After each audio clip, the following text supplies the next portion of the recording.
Hello दोस्तों, हम लोग क्लास 10 की मैथ पढ़ रहे थे। उसी क्रम में आज हम लोग आगे 8.1 के क्वेश्चनों को सॉल्व करेंगे। देखिए, तीसरा प्रश्न है प्रश्नावली 8.1 का कि यदि साइन ए बराबर दिया 3/4 तो कास ए और tan ए का मान हमें निकालना है। तो सबसे पहले हम एक समकोण त्रिभुज बनाएंगे।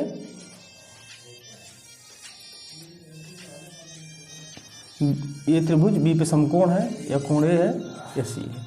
तो समकोण त्रिभुज ए बी सी, बी क्या है? समकोण है। तो हम जानते हैं कि समकोण के सामने भुजा कर्ण होती है। अब देखिए, ये दिया है साइन ए, तो हम जानते हैं कि जो साइन ए बराबर होता है लंब बटे कर्ण, लंब बटे कर्ण, और ये हमें दिया है साइन ए बराबर 3/4, यानी लंब कितना है? अगर हम कोण ए की बात करें तो कोण ए के लिए लंब क्या हो जाएगा? BC। तो लंब दिया है 3 और 90 अंश सामने भुजा कर्ण होती है, तो कर्ण कितना है? 4 है। कर्ण कितना है? 4 है। लंब 3 है और कर्ण कितना है? 4 है। तो सबसे पहले हमें आधार AB का मान निकालना है। तो इसमें हम पाइथागोरस प्रमेय लगाएंगे। तो पाइथागोरस प्रमेय क्या है? पाइथागोरस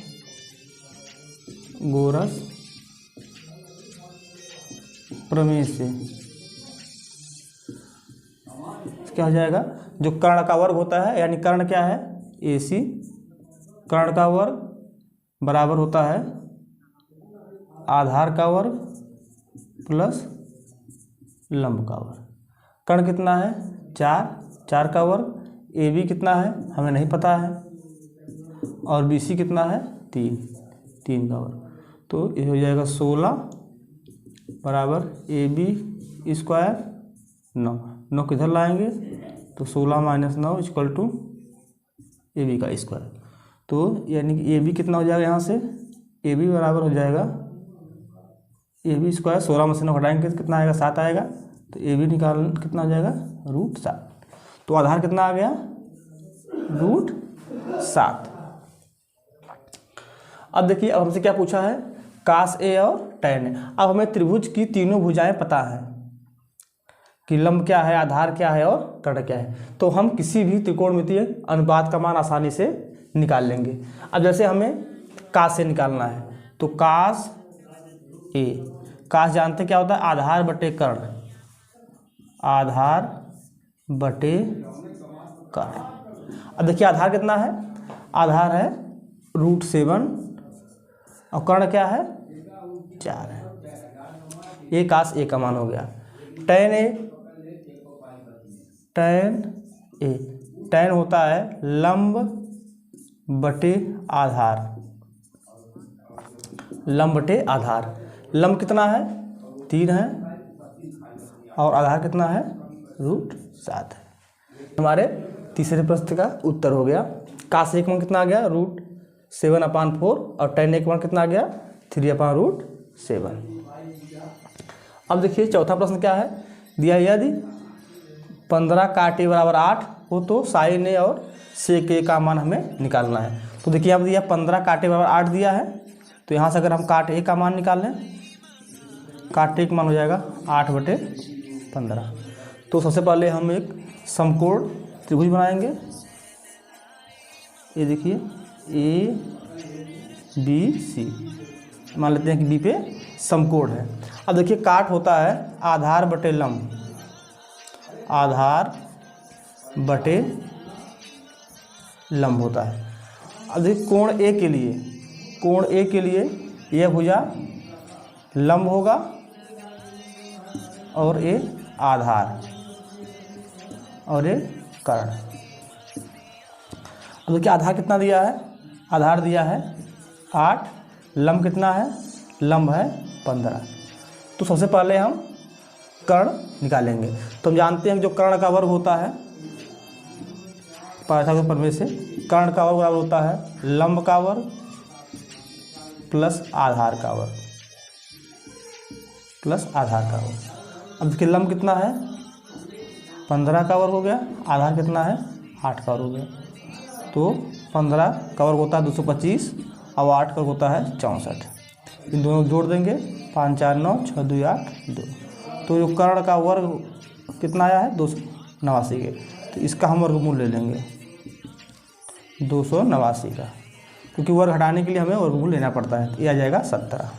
289 किसका वर्गमूल होता है 17 का, तो कर्ण का मान कितना आ गया 17 आ गया। अब देखिए हमें त्रिभुज की तीनों भुजाएं पता है कि लंब 15 है, आधार 8 है और कर्ण कितना है 17 है। तो साइन ए का मान हम लोग निकालेंगे। साइन ए होता है लंब बटे कर्ण, लंब बटे कर्ण।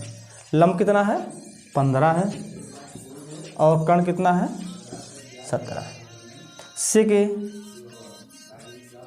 सेक होता है कर्ण बटे आधार, कर्ण बटे आधार।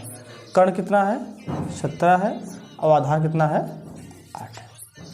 तो साइन ए का मान कितना आ गया 15 बटे 17 और सेक ए का मान कितना आ गया 17 बटे 8। आइए 5वें सवाल पर दिया कि यदि सेक थीटा बराबर 13 बटे 12 हो तो अन्य सभी त्रिकोणमिति अनुपात परिकलित कीजिए। यानी हमें अन्य सभी जो सेक के अलावा जो 5 त्रिकोणमितीय अनुपात हैं उन सबका मान हमें निकालना है। तो सबसे पहले हम एक समकोण त्रिभुज यहाँ बनाएंगे। ये मान लीजिए कोई समकोण त्रिभुज है ABC और एक कोण थीटा है। तो थीटा के सामने वाली भुजा कितनी क्या हो जाएगी लंब, और 90 अंश के सामने वाली भुजा कर्ण, और जो शेष भुजा बच रही हो क्या होती है आधार। अब देखिए सेक थीटा बराबर दिया है 13 बटे 12। तो हम जानते हैं कि सेक थीटा बराबर होता है कर्ण बटे आधार, कर्ण बटे आधार। तो कर्ण कितना है 13 है, आधार कितना है 12 है। तो कर्ण हमें दिया है 13 और आधार कितना है 12। तो सबसे पहले हम लंब निकालेंगे। तो पाइथागोरस प्रमेय यहाँ फिर लगाएंगे। तो हम जानते हैं कि कर्ण का वर्ग बराबर लंब का वर्ग प्लस आधार का वर्ग। तो कर्ण कितना दिया है 13, लंब BC हमें नहीं पता है और आधार कितना है 12। तो 13 का वर्ग होता है 169, BC का वर्ग, और 12 का वर्ग होता है 144। तो ये 144 को हम इधर लाएंगे तो ये माइनस हो जाएगा 169 में से, इधर हो जाएगा BC का वर्ग। तो घटाएंगे कितना आएगा ये 25। तो BC का वर्ग कितना आ गया 25। तो BC का वर्ग कितना हो जाएगा, और हमें अगर वर्ग हटाना है तो इसका 25 का वर्गमूल लेना पड़ेगा। 25 किसका वर्गमूल होता है 5 का। तो BC लंब कितना आ गया हमारा आ गया 5 आ गया। अब देखिए हमें त्रिभुज ABC की तीनों भुजाएं पता है कि लंब 5 है, आधार 12 है और कर्ण कितना है 13 है। तो हम आसानी से सभी त्रिकोणमितीय अनुपातों का मान निकाल लेंगे। अब देखिए सबसे पहले साइन निकालते हैं। साइन थीटा कितना हो जाएगा, साइन थीटा होता है लंब बटे कर्ण, लंब बटे कर्ण। लंब 5 है और कर्ण कितना है 13 है। कास थीटा हो जाएगा आधार बटे कर्ण। आधार कितना है 12 है और कर्ण कितना है 13 है। अब देखिए tan थीटा होता है लंब बटे आधार, लंब बटे आधार। तो लंब कितना है 5, आधार 12। काट थीटा, काट जो है tan का उल्टा होता है, ये हो जाएगा आधार बटे लंब। आधार कितना है 12 और लंब कितना है 5। अब एक बच रहा है कोसेक जो होता है साइन का उल्टा होता है, तो हो जाएगा कर्ण बटे लंब। तो कर्ण 13 है और लंब कितना है 5 है। तो इस प्रकार से हम अन्य 5 त्रिकोणमितीय अनुपातों का मान हम लोग निकाल लिए हैं।